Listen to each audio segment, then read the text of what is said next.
Já a glasnost seria a abertura política, tentando fazer com que aquela burocracia do Partido Comunista que tanto brecava aqueles movimentos, movimentos internos da União Soviética, saísse. É uma medida de flexibilização da política de então. Só que ambas as medidas, elas, de certo modo, falham. Elas falham e a União Soviética também depois vai ruir por causa disso. Na verdade, as medidas de Gorbachev, que eram medidas para tentar melhorar, modernizar o país, são as medidas que aceleram o fim da União Soviética. Tamanho o grau de degeneração daquele sistema. Bem, os principais acontecimentos desse período são: a Nicarágua foi um dos países que mais esteve em evidência na Segunda Guerra Fria. Dominada pelos sandinistas, de tendência socialista, os Estados Unidos encontrou resistência dos contra, isto é, uma oposição interna financiada e treinada pelos norte-americanos com o fim de derrubar o regime. A ideia dos conflitos de baixa intensidade que aconteceram no Afeganistão também aconteceram na Nicarágua. O Afeganistão cada vez mais se mostrou como o Vietnã soviético. Em 1989, as tropas soviéticas, após 10 anos de luta, retiram-se do país derrotadas. Na verdade, o Afeganistão e os movimentos internos deles, do povo, conseguiram conter o avanço soviético. As reformas de Gorbachev, Perestroika e Glasnost significaram um novo alento ao bloco soviético, medidas que viriam modernizar e dar mais vida àquele socialismo. Um desses exemplos disso foi o massacre da Praça da Paz Celestial. Gorbachev visita a China lá comandada por Deng Xiaoping. A sua visita, com as suas reformas, mobiliza os jovens chineses em Pequim, na Praça da Paz Celestial, por mudanças que melhorem o país. Durante a visita de Gorbachev, sem problemas, eles manifestaram. Mas logo após sua saída, o Deng Xiaoping, líder chinês, mobiliza uma grande repressão, que é o massacre de Tiananmen, o massacre da Praça Celestial, dizendo que as reformas de Gorbachev não iriam acontecer na China. O último tópico é o colapso do bloco socialista, a queda do Muro de Berlim. No fim das contas, Perestroika e Glasnost representavam reformas em um sistema que já se encontrava em grandes problemas. Ao invés de mudanças, aceleraram o seu colapso. Portanto, o colapso simbolizado no Muro de Berlim, o Muro da Vergonha, o muro que separava uma cidade entre um lado capitalista e um lado socialista. A queda do muro marca o fim do regime socialista no leste europeu e na União Soviética. A queda do muro marca a vitória do bloco capitalista. A Guerra Fria tem o seu fim. Agora já há um vencedor. É o capitalismo. Agora a hegemonia está nas mãos dos Estados Unidos. Vejamos agora as nossas dicas de estudo.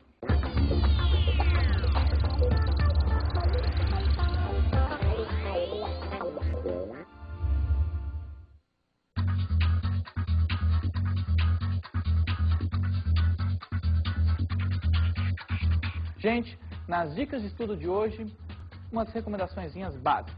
Primeiro, veja que o período da Guerra Fria, que vem da Segunda Guerra até os dias de hoje, é repleto de acontecimentos.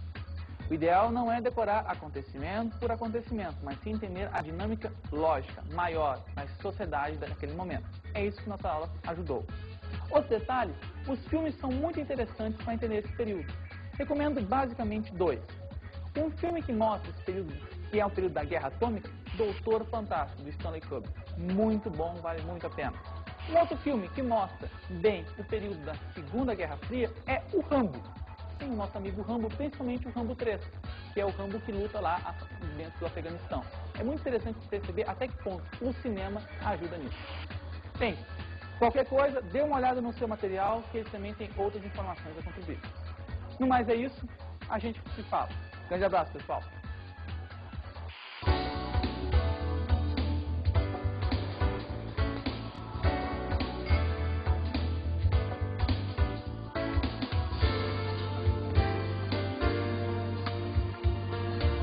Na aula de hoje estudamos a Guerra Fria.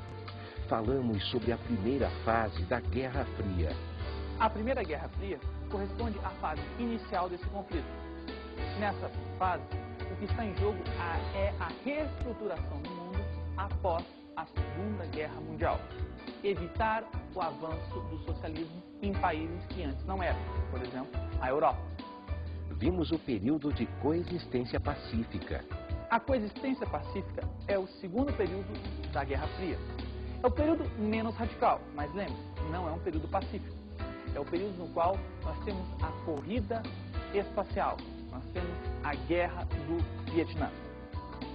E aprendemos sobre a Segunda Guerra Fria. A Segunda Guerra Fria corresponde ao período final desse conflito. Nesse período você tem os Estados Unidos acelerando de forma muito forte, é o avanço conservador dos Estados Unidos.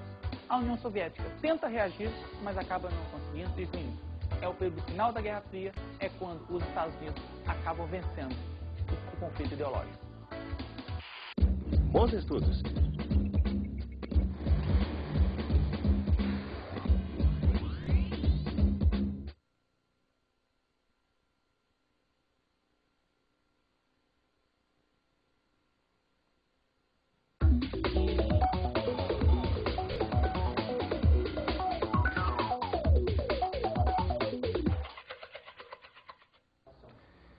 Salve, caro professor! Bem, nos meus pitacos de hoje a respeito de Guerra Fria, um detalhezinho interessante assim. Como é um período com muitos acontecimentos, sugiro trabalhar com uma lógica, a lógica da Guerra Fria, a lógica do confronto entre Estados Unidos e União Soviética. Isso explica boa parte dos acontecimentos e evita, assim, o aluno pensar que tem que decorar tudo isso. Um outro detalhe é sugerir uma reflexão. Afinal, o fim da Guerra Fria é o início da paz? É uma coisa para debater. Bem, no mais é isso. A gente se vê. Grande abraço.